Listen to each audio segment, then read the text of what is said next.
अब हमारे पास जो अगला प्रश्न है उस पर चर्चा करेंगे और वो प्रश्न है सुपात इत्यत्र कः समासः। एक समस्त पद सुपात दिया है और कहा कि इसमें समास कौन सा हुआ है। तो चारों ही समास यहाँ पर विकल्प के रूप में दिए गए हैं। तो इसमें समास को जानने के लिए पूर्ववत जैसे मैंने बताया आपको विग्रह करना आवश्यक है और सुपात का विग्रह है शोभनौ पादौ यस्य। तो शोभनौ पादौ यस्य ये तो उसके बाद जब हम अलौकिक विग्रह करते हैं तो सु और पाद और सु, इस प्रकार से पाद जो है ये अकारांत है तो सु और पाद सु ये जो है पाद औ, क्योंकि यहाँ पे द्विवचन है पादौ, पाँव के लिए शब्द प्रयोग किया गया है। तो सु पाद और औ ये जब हम समास करते हैं तो ये हम तत्पुरुष भी नहीं होगा यहाँ पे, क्योंकि हमने इसका जब विग्रह किया शोभनौ पादौ यस्य तो ये अन्य के लिए है, वह व्यक्ति या वह जो भी प्राणी कहें जिसके पैर सुंदर हैं। तो ये तत्पुरुष भी नहीं हो सकता क्योंकि इसमें उत्तर पद की प्रधानता नहीं है। ये अव्ययी भाव भी नहीं हो सकता। अव्ययी भाव समास में जो पहला पद है वो अव्यय होना चाहिए। और बहुव्रीहि समास की बात मैं अभी नहीं करती। द्वंद्व समास को देखते हैं तो द्वंद्व समास भी च के अर्थ में द्वंद्व समास होता है। तो यहाँ पर बहुव्रीहि समास ही होगा क्योंकि ये अन्य पद के अर्थ में प्रयुक्त हुआ है। तो यहाँ पे सही विकल्प होगा बहुव्रीहि समास। अब ये करने के बाद मैं थोड़ा सा इसको आगे भी बताना चाहूंगी कि सुपाद कैसे बनता है। तो सुपाद जब मैंने आपको बताया कि सु और पाद ये शब्द हमारे पास बचता है रहता है, तो जब हम विभक्ति का आरंभ करते हैं तो उससे पहले हमारे पास एक सूत्र है पादस्य लोपो अस्त्यादिभ्य। तो यहाँ पे सुपाद के दकार का जो अ है उसका लोप हो जाता है। तो लोप होने के बाद हमारे पास सुपाद ये हलंत रहता है और फिर वावसाने से द को त होकर हमारे पास सुपाद ये रूप सिद्ध होता है। तो इससे हमारे दो कार्य हो जाते हैं। एक हमारा जो समास का प्रकरण है, जो समास किए हुए हैं उनको भी हम पुनः दोहरा लेते हैं और साथ में हम इन प्रश्नों का समाधान भी जो है वो तर्क पूर्वक देख लेते हैं, ताकि इसी प्रकार के जब हमारे पास और प्रश्न आए तो हम उनका सही रूप से उनका मूल्यांकन कर सकें, देख सकें कि कौन सा सही उत्तर है। अब अगला प्रश्न हमारे सामने अधिहरि इत्यस्य अलौकिक विग्रह भवति, अर्थात अधिहरि का अलौकिक विग्रह होगा। तो कौन सा अधिहरि का अलौकिक विग्रह क्या होगा? तो देखिए यहाँ पर हमारे पास चार विकल्प हैं। बड़े ध्यान से हमें इस बात को समझना है कि जब हम विग्रह करते हैं तो कौन सा पहले विग्रह करते हुए क्या नियम है या किसको हम पूर्व में लिखते हैं। तो अलौकिक विग्रह में एक तो है हरि अधि ङी, इसका जो लौकिक विग्रह है वो हरऊ है और इसका अर्थ है हरि में, और अधि जो है वो में के सप्तमी भक्ति के अर्थ में अव्यय प्रयोग किया गया है। तो जब हम फिर अलौकिक विग्रह करते हैं तो हरि अधि और ङी, एक तो ये विग्रह दिया गया है यहाँ पे, दूसरा अधि हरि ङी ये विग्रह है, और तीसरा हरि ङी अधि, और चतुर्थ है हरऊ इति। अब यहाँ पे देखिए हरऊ तो पहले ही हम क्योंकि हटा देते हैं, ये विकल्प नहीं हो सकता क्योंकि ये लौकिक विग्रह है, इसमें विभक्ति अलग नहीं की गई है। अलौकिक विग्रह में विभक्तियों को अलग किया जाता है। अब आता है हमारे पास पहला विकल्प हरि अधि और ङी। तो यहाँ पे जब हम विग्रह करते हैं, जब हम कहते हैं हरऊ, तो हरि जो है इसको हम पहले प्रयोग करते हैं हरि में। तो हमें सबसे पहले इसका, क्योंकि हमने हरि का प्रयोग पहले किया है तो इसलिए हरि पहले आना चाहिए, और विभक्ति हरि की है तो विभक्ति यहाँ पे ङी जो है वो हरि के बाद ही होनी चाहिए और उसके बाद अधि होना चाहिए। तो इस प्रकार से ये विकल्प भी हमारा सही विकल्प नहीं है। इसी प्रकार से मैं हरि अधि हरिंगी है, तो यहाँ पर भी देखिए मैंने बोला कि क्योंकि हरि का पूर्व उच्चारण है हरऊ में, तो पहले हम हरिंगी का प्रयोग करेंगे, अधि को बाद में लगाएंगे। तो ये विकल्प भी नहीं हो सकता। तीसरा विकल्प उचित विकल्प है, जिसमें हरिंगी और फिर अधि। तो ये बहुत ही थोड़ा थोड़ा सा अंतर है, इसे हम ध्यान से देखेंगे तो हम सही उत्तर को पहचान सकेंगे। आगे अग्रिम सूत्र है हरि एतौ इति समास विधायकम सूत्रम किम। अब यहाँ वास्तव में हरि एतौ, हरि ह्रस्व इकारांत नहीं होता है यहाँ पे इस प्रयोग में, क्योंकि द्विवचन है, लेकिन समास को विकल्प को देखने के लिए, समझने के लिए ये दिया गया है, तो उसी को मैं आपके सामने प्रस्तुत कर रही हूँ। इस हरि एतौ में समास किस सूत्र से हुआ है। तो यहाँ पे देखिए, एक तो है द्वंद्वे घी, अजाद्यदंतम, अल्पाचतरम और निष्ठा। ये भी देखिए जो प्रश्न है, इसमें भी थोड़ा सा शंका संदेह बन जाता है कि ये समास विधायक सूत्र तो इनमें से कोई भी नहीं है, परंतु समास विधि में समास करने वाले सूत्र के साथ साथ पूर्व प्रयोग इत्यादि के सूत्र भी साथ में उनका प्रयोग होता है, इसलिए यहाँ पे लिखा उन्होंने कि समास विधायक सूत्र कौन सा है। तो देखिए पहला विकल्प मैं अभी नहीं बात करती हूँ। दूसरा विकल्प आपके सामने है अजाद्यंतम, अजाद्यदंतम, अर्थात ये पूर्व प्रयोग हैं। इसमें चारों के चारों जो सूत्र हैं वो पूर्व प्रयोग के सूत्र हैं। तो पूर्व प्रयोग द्वंद्व समास में, द्वंद्व समास में यहाँ पे पूर्व प्रयोग की बात है।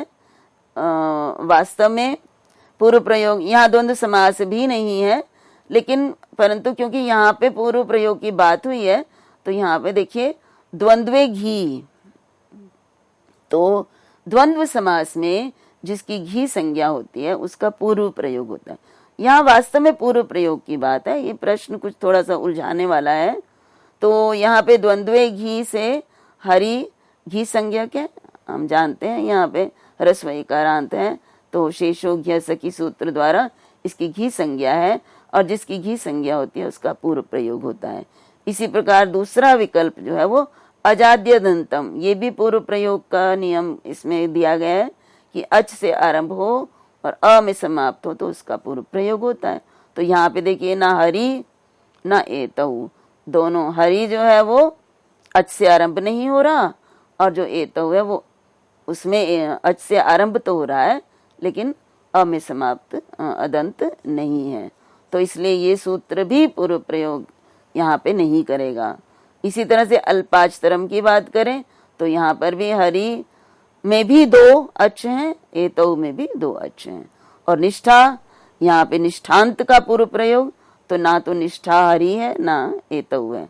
हम जानते हैं निष्ठा किसको कहते हैं, तक तवतु निष्ठा, त और तवतु प्रत्यय को निष्ठा कहते हैं, और यहाँ निष्ठांत जो है निष्ठांत कोई है नहीं, इसलिए उसका पूर्व प्रयोग नहीं, ये नियम भी नहीं लगेगा।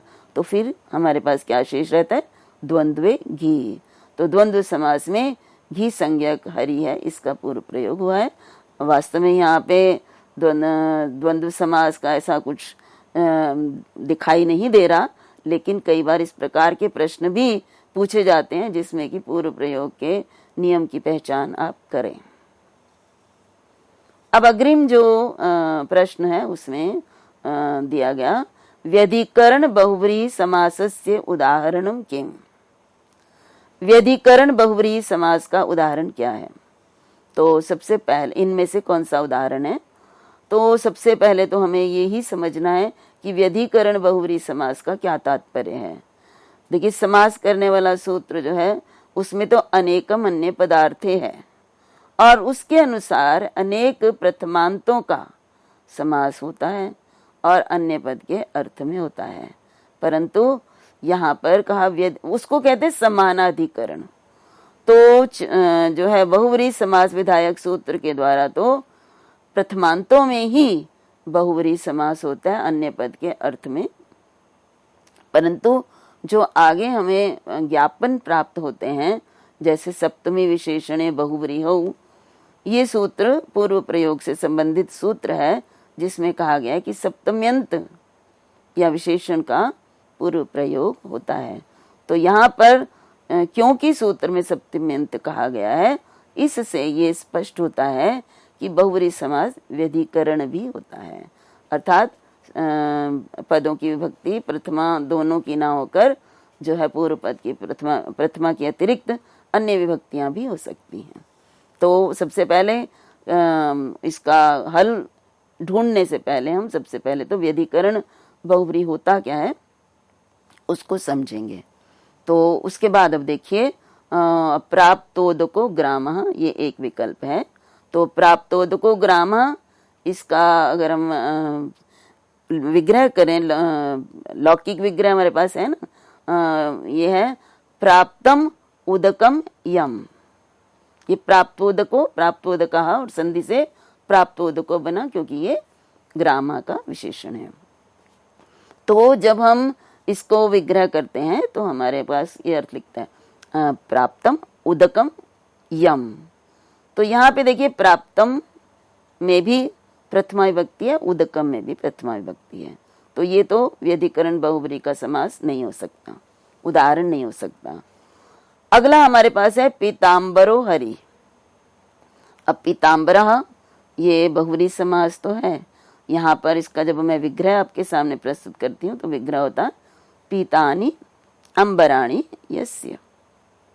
तो यहाँ पे पीतानि और अंबराणि दोनों समानाधिकरण हैं, दोनों में ही प्रथमा विभक्ति का प्रयोग है, ये व्यधिकरण बहुव्रीहि का उदाहरण नहीं हो सकता। अब मैं एक और उदाहरण जो आपके सामने है, वीर पुरुष को ग्रामः। तो यहाँ पे वीराणि पुरुषाणि यस्मिन, अर्थात जिस ग्राम में वीर पुरुष हो, तो यहाँ पर भी वीराणी और पुरुषाणी दोनों में ही प्रथमा बहुवचन है, इसलिए ये भी समानाधिकरण है। लेकिन कंठे कालः एकमात्र ऐसा उदाहरण है जो कि व्यधिकरण बहुव्रीहि समास का उदाहरण है। उसका विग्रह कंठे कालो यस्य। तो कंठ, जिनके कंठ में काल है, विष है, उनको ये किसके लिए? शिव जी के लिए प्रयुक्त हुआ। तो ये बहुव्रीहि समास है और इसमें पहला पद सप्तम्यंत है, दूसरा प्रथमांत है, कंठङि कालसु। तो ये व्यधिकरण बहुव्रीहि का उदाहरण है। अगला प्रश्न जो आपके सम्मुख है वो है कृत तद्धित समासाश्च इत्यनेन का संज्ञा विधीयते। अब ये एक सूत्र दिया इन्होंने और पूछा है कि इस कृत तद्धित समासाश्च सूत्र द्वारा का संज्ञा, क्या संज्ञा की जाती है। तो यहाँ पे देखिए 4 संज्ञाएं बताई हैं। नदी संज्ञा करता है ये सूत्र, प्रातिपदिक संज्ञा करता है, गति संज्ञा करता है, सर्वनाम संज्ञा करता है। तो देखिए हम जो विकल्प नहीं हो सकते उनको जानने के लिए हमें इन सब के सूत्र आने चाहिए कि ये नदी संज्ञा विधायक सूत्र कौन सा है। तो नदी संज्ञा विधायक सूत्र है यू स्त्र्याख्यो नदी। तो कृत तद्धित समासाश्च से नदी संज्ञा नहीं हो सकती। इसी प्रकार से गति संज्ञा विधायक सूत्र है गतिश्च, अर्थात यहाँ जो निपात क्रिया के योग में होते हैं उनकी गति संज्ञा भी होती है। तो यहाँ पे गतिश्च से होता है। और इसी प्रकार से सर्वनाम संज्ञा विधायक जब हम सूत्र की बात करते हैं तो वो सूत्र होता है सर्वादीनि सर्वनामानि। तो सर्व आदिगण में पठित जो शब्द हैं उनकी सर्वनाम संज्ञा होती है। अब यहाँ पे प्रातिपदिक संज्ञा एकमात्र जो है वो बचता है। तो हमने प्रातिपदिक संज्ञा के लिए कहा कृत तद्धित समासाश्च, इस सूत्र द्वारा प्रातिपदिक संज्ञा होती है। तो यहाँ पे जो दूसरा विकल्प है वही सही विकल्प हमारे सामने होता है।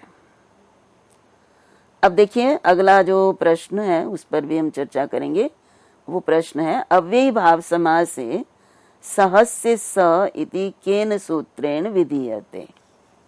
अब क्या है कि अव्ययी भाव समास में एक सहस्य स के स्थान पर स किया जाता है अव्ययी भाव समास में। तो वो किस सूत्र से होता है? तो यहाँ पर अव्ययी भाव समास जब करते हैं तो उसमें स जो है उसका अव्यय के साथ समास होता है, अव्ययी भाव है। तो वहां पे स के हा हटाकर स रह जाता है। तो वो सूत्र हैं, उसमें हमारे पास विकल्प है, एक तो अव्ययीभावश्च, अनश्च, अव्ययीभावे च काले और नस्तद्धिते। ये 4 विकल्प हैं और इनमें किस विकल्प से स के स्थान पर स होता है अव्ययीभाव समास में, तो इसको हम सबसे पहले देखिए हमारे पास है ये चारों ही जो है अव्ययीभाव से संबंधित सूत्र हैं। तो पहला है अव्ययीभावश्च। तो अव्ययीभावश्च सूत्र तो अव्ययीभाव समास की अव्यय संज्ञा करता है। तो अव्ययीभाव समास से स के स्थान पर स नहीं होता। फिर अनश्च सूत्र, तो ये अनंतात अव्ययीभावात् टच, तो अन में समाप्त होने वाले अव्ययीभाव समास के बाद टच प्रत्यय लगता है। ये इस सूत्र का तात्पर्य है, इसलिए यहाँ पर इस सूत्र से भी सह के स्थान पर स नहीं होता है। उसके बाद नस्तद्धिते एक और सूत्र है। तो नस्तद्धिते सूत्र जो है नांत की भा की टीका लोप करता है तद्धित प्रत्यय परे होने पर। तो ये भी टीका लोप करने का प्रश्न नहीं किया गया है। प्रश्न है सह को स किससे होता है, तो उसका सही जो उत्तर है वो है अव्ययी भावे च काले, अर्थात अव्ययी भाव समास में जो है सह के स्थान पर स होता है यदि काल वाचक शब्द परे ना हो, उससे भिन्न शब्द परे हो। तो यही स के स्थान पर स करने वाला सूत्र है। ये तभी संभव होता है जब हमें पूरा प्रकरण हमने सही रूप से पढ़ा है और उस प्रकरण से संबंधित जितने भी सूत्र हैं उन्हें हम अच्छे से हमने उनके अर्थ को जाना है। अब देखिए अगला जो है वो प्रश्न है व्यधिकरण बहुव्रीहि समासे किम ज्ञापनम। अब व्यधिकरण बहुव्रीहि समास में उनका ज्ञापन किससे होता है, उसका ज्ञापक क्या है, इस पर मैंने अभी पूर्व में आपसे चर्चा की है कि चार्थे द्वंद्व सूत्र द्वारा तो जो है अनेकम अन्य पदार्थे सूत्र द्वारा तो बहुव्रीहि समास प्रथमांतों में होता है, लेकिन व्यधिकरण बहुव्रीहि भी होता है। तो उसका ज्ञापन जो यहाँ 4 विकल्प हमारे सामने दिए गए हैं उनको हम देखेंगे। पहला जो विकल्प है अनेकम अन्य पदार्थे इत्यत्र अनेक ग्रहणम। अब देखिए अनेकम अन्य पदार्थे सूत्र है बहुव्रीहि समास का, इस सूत्र में अनेक पद का ग्रहण ये ज्ञापन करता है कि ये बहुव्रीहि समास व्यधिकरणों में भी होता है। तो ऐसा तो नहीं है, इस सूत्र का तो अर्थ है कि एक से ज्यादा प्रथमांत होने चाहिए। तो यहाँ पे व्यधिकरण का जो है इससे कोई ज्ञापन नहीं होता। इसी प्रकार से आगे है हलदंतात सप्तम्या संज्ञायाम इत्यत्र संज्ञायाम इत्यत्र इत्यस्य ग्रहणम। अब देखिए इसमें कहा हलंत और अदंत के बाद सप्तमी भक्ति का लोक हो जाता है संज्ञा अर्थ में। तो यहाँ पर जो है संज्ञायाम शब्द का प्रयोग बताया गया कि इसके प्रयोग का इसका ग्रहण ये ज्ञापन करता है कि व्यधिकरण बहुव्रीहि समास में बहुव्रीहि समास में व्यधिकरण बहुव्रीहि भी होता है, परंतु ऐसा नहीं है। ये तो कहता है कि संज्ञा अर्थ में इसको ग्रहण करें तभी हलंत और अदंत की सप्तमी भक्ति का लुक होता है। फिर जो हमारे पास अगला विकल्प है सप्तमी विशेषणे बहुव्रीहौ इत्यत्र सप्तमी इत्यस्य ग्रहणम। सप्तमी विशेषणे बहुव्रीहौ, इसका अर्थ है सप्तम्यंत और विशेषण पदों का बहुव्रीहि समास में पूर्व प्रयोग होता है। तो यहाँ पर सप्तमी का ग्रहण ये सूचित करता है, ये ज्ञापन करता है कि ये समास व्यधिकरणों में भी होता है, ये व्यधिकरण समास भी होता है। तो देखिए यहाँ पे यही एकमात्र विकल्प है जिसमें सप्तमी का प्रयोग ये बताता है कि बहुव्रीहि समास व्यधिकरण भी होता है। अगला जो विकल्प है उसे भी हम देख लेते हैं। हलदंतात सप्तम्या इत्यत्र सप्तम्याः इत्यस्य ग्रहणम। तो सप्तम्या का ग्रहण ये मैं पूर्व में भी आपको बता चुकी हूँ। तो इन सभी विकल्पों में से जो विकल्प है सप्तमी विशेषणे बहुव्रीहि हो, यही सही विकल्प है। आगे आपके सामने एक और प्रश्न है जिस पर मैं चर्चा करना चाहूंगी। रूपवती भार्या यस्य इत्यस्य समस्त पदम भवति। अब रूपवती भार्या यस्य, इसका ये विग्रह है हमारे सामने और इसका समस्त पद हमें इन विकल्पों में से बताना है। तो पहला विकल्प है रूपवत भार्या, दूसरा है रूपवत भार्या, तीसरा है रूपवती भार्यम और चौथा है रूपवती भार्या। अब यहाँ पे इन विकल्पों में से सही विकल्प चुनने के लिए हमें इनकी सिद्धियों की ओर जाना होगा, और जब सिद्धि अगर हमें सिद्धि के नियम नहीं ज्ञात हैं तो हम सही विकल्प नहीं बता पाएंगे। तो अभी देखिए, सबसे पहले जो है पहला मैं विकल्प अभी आपके सामने, क्योंकि सही विकल्प है, उस पर बात नहीं करूंगी। आगे देखिए, दूसरा है रूपवत भार्या। ये विकल्प सही विकल्प क्यों नहीं हो सकता? तो इन सब का विग्रह तो यही है, रूपवती भार्या यस्य, और बहुव्रीहि समास है। और जब हम अलौकिक विग्रह करते हैं तो रूपवती सु, भार्या सु, और समास करने के बाद हमारे पास रूपवती भार्या बचता है। अब इसकी सिद्धि में हमने एक सूत्र किया कि एक विभक्ति च पूर्व निपाते, अर्थात जिसकी विभक्ति एक होती है उसको उपसर्जन संज्ञा होती है, लेकिन उसका पूर्व निपात नहीं होता। ये सूत्र हम पूर्व में कर चुके हैं। तो ये रूपवती ऐसा शब्द है जिसकी विभक्ति एक परिवर्तित नहीं होती है। तो समास में जब हम इसका समास करते हैं तो इसलिए यहाँ पर इसकी उपसर्जन संज्ञा होती है। और जब हम उपसर्जन संज्ञा करते हैं तो गोस्त्रियोर उपसर्जनस्य सूत्र द्वारा हम उसको क्या कर देते हैं, जो ईकार के स्थान पर हम अ कर देते हैं, तो मतलब पुंबद भाव कर देते हैं। पुंबद भाव, रूपवती स्त्रीलिंग है तो रूपवत पुल्लिंग हो जाता है।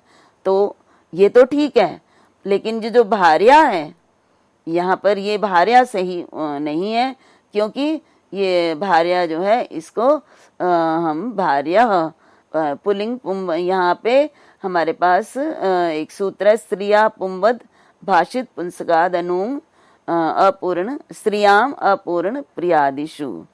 देखिए यहाँ पर ये ध्यान देने योग्य है कि रूपवती में तो ये सूत्र लगेगा आपका, स्त्रिया पुंवद भाषित पुंसकाद, तो वहां उससे यहाँ पुंवद भाव होगा।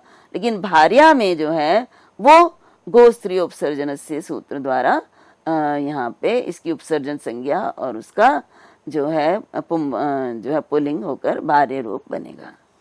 तो यहाँ पे रूपवद भार्या में ह्रस्व नहीं हुआ है, इसलिए यहाँ पर ये सही उत्तर नहीं है। तो देखिए, ये रूपवती में भी पुंबद भाव हुआ, स्त्रिया पुंवद भाषित पुंसकात सूत्र द्वारा, और भार्या में भी यहाँ पे ह्रस्व हुआ, भार्या का भार्य हो गया। तो यहाँ पे लेकिन ये इसमें नहीं किया गया, तो विकल्प सही नहीं है। अब आगे भी हम देखेंगे, रूपवती भार्यम हो ही नहीं सकता, क्योंकि मैंने आपको बताया रूपवती का पुंवद भाव होकर रूपवद होता है, तो यहाँ भी नहीं होगा। ये भी उचित विकल्प नहीं है। इसी तरह रूपवती भार्या भी उचित विकल्प नहीं है, क्योंकि रूपवती का रूपवद होना अनिवार्य है, पुंवद भाव। तो रूपवद भार्या ये सही रूप है, क्योंकि इसमें पुंवद भाव भी हुआ है और ह्रस्व भी हुआ है भार्या को। तो रूपवद भार्या ये सही विकल्प है। इसी प्रकार से देखिए, अगला जो प्रश्न है आपके सामने वो है महांश्च सौ राजा इत्यस्य समस्त पदमस्ति। अब महान च सौ राजा, इसको संधि की है, महांश्च सौ राजा, इसका समस्त पद क्या होगा? ये विग्रह है तो इसका समस्त पद बताना है हमें। इसमें 4 विकल्पों में पहला है महाराजा, फिर महाराजम, फिर महाराजा और फिर महद राजा। तो यहाँ पे इन 4 विकल्पों में देखिए, महद राजा को पहले अंतिम वाले को हम देखते हैं। तो महद राजा यहाँ पे आन महता समानाधिकरण जातीयो, यहाँ पे लौकिक विग्रह तो आपके सामने है। तो ये कर्मधारय समास है, तत्पुरुष का ही एक भेद है, तत्पुरुष समानाधिकरण कर्मधारय। तो और विशेषण विशेष्यन बहुलम से यहाँ पे समास हुआ है। तो यहाँ पे महद और राजन ये हैं समस्त समास अलौकिक विग्रह के। तो यहाँ पर महद के को आन महता समानाधिकरण जातीय सूत्र द्वारा आकार हो जाता है, तो महद का महा बन जाता है। तो महा राजन और फिर जो है उसको सो करके न का लोप करके, न लोपा प्रातिपदिकांत से लोप करके फिर उसके बाद प्रथमा एक वचन में महाराजा बनता है। दूसरा महाराजा, तो महाराजा नहीं हो सकता क्योंकि राजन के न को प्रातिपदिक है और उसके न को हम लोप करना अनिवार्य होता है। तो न लोपा प्रातिपदिकांत है, न का लोप करते हैं तो महाराज रहता है, फिर इसको सु और उसके बाद विभक्ति कार्य होकर महाराजा रूप ही सही रूप है। तो ये भी नहीं हो सकता, महाराजम भी नहीं हो सकता क्योंकि न लोप करके अकारांत बनता है। तो अकारांत में सु की उत्पत्ति होती है तो सु को विसर्ग होकर महाराजा रूप बनता है। तो ये चतुर्थ विकल्प, जो प्रथम विकल्प है महाराजा, यही हमारा सही विकल्प बनता है। अब अगला जो है वो आपके सामने है गवाम अक्षी इव इत्यस्य समस्त पदम अस्ति। अब गवाम अक्षी इव, इसका समस्त पद, इसके 4 विकल्प दिए गए हैं आपको। वो है गवाक्षी, गवाक्षः, गवाक्षम और गवाक्षा। तो यहाँ पे देखिए जो है यहाँ गवाक्षी ये भी विकल्प नहीं हो सकता। गवाक्षा इसमें सही विकल्प है। गवाक्षम और गवाक्षा ये दोनों विकल्प जो हैं ये विकल्प आपके सामने सही नहीं है। तो हमारा ये विकल्प होगा गवाक्षा। इसी प्रकार से अगला जो हमारे पास है निर्मक्षिकम इत्यस्य पदस्य अलौकिक विग्रह भवति। अब निर्मक्षिकम का अलौकिक विग्रह यदि हमें करना है तो सबसे पहले हमें ये देखना है कि समास कौन सा है। तो ये समास अव्ययी भाव समास है, जिसको अर्थ यदि मैं करती हूँ तो यह है मक्षिकाणाम अभावः। तो यहाँ पे मक्षिकाणाम अभावः, तो यहाँ पे अभाव अर्थ में यहाँ पे निर है और निर का मक्षिका के साथ जो है मक्षिका आम के साथ समास हुआ है, मक्षिकाणाम। तो अब जो हम अलौकिक विग्रह करते हैं तो सबसे पहले लौकिक विग्रह हमें आना चाहिए। लौकिक विग्रह मक्षिकाणाम और अभावः, निर अभाव के अर्थ में है। तो मक्षिकाणाम का जब हम विभक्ति इसको अलग करते हैं तो मक्षिका आम षष्ठी बहुवचन में है और फिर निर होगा अभाव अर्थ में। तो यहाँ देखिए अब 4 विकल्प आपके सामने हैं। तो उन 4 विकल्पों में से एक है निर्मक्षिका अम। तो मैंने आपको बताया कि एक तो मक्षिकाणाम है तो आम होगा षष्ठी भक्ति बहुवचन, तो ये विकल्प सही नहीं है। दूसरा मक्षिका टा निर, तो ये टा जो है वो तृतीया है जबकि वो षष्ठी में है। इसी प्रकार से मक्षिका सुनिर, ये प्रथमा भक्ति में सु होता है, ये भी विकल्प नहीं है। मक्षिका आम निर, ये हमारा सही विकल्प होगा क्योंकि मक्षिका आम षष्ठी और उसके बाद निर। तो इस प्रकार से ये मक्षिका आम निर, यही हमारा इस प्रश्न का सही विकल्प है। इसी के साथ ही आज के व्याख्यान में आपके लिए इतना ही। अगले व्याख्यान में हम कुछ और प्रश्न लेंगे और हम एक नए विषय को लेकर आपके सामने प्रस्तुत होंगे। तब तक के लिए आप सभी को मेरा नमस्कार। सभी का बहुत बहुत धन्यवाद।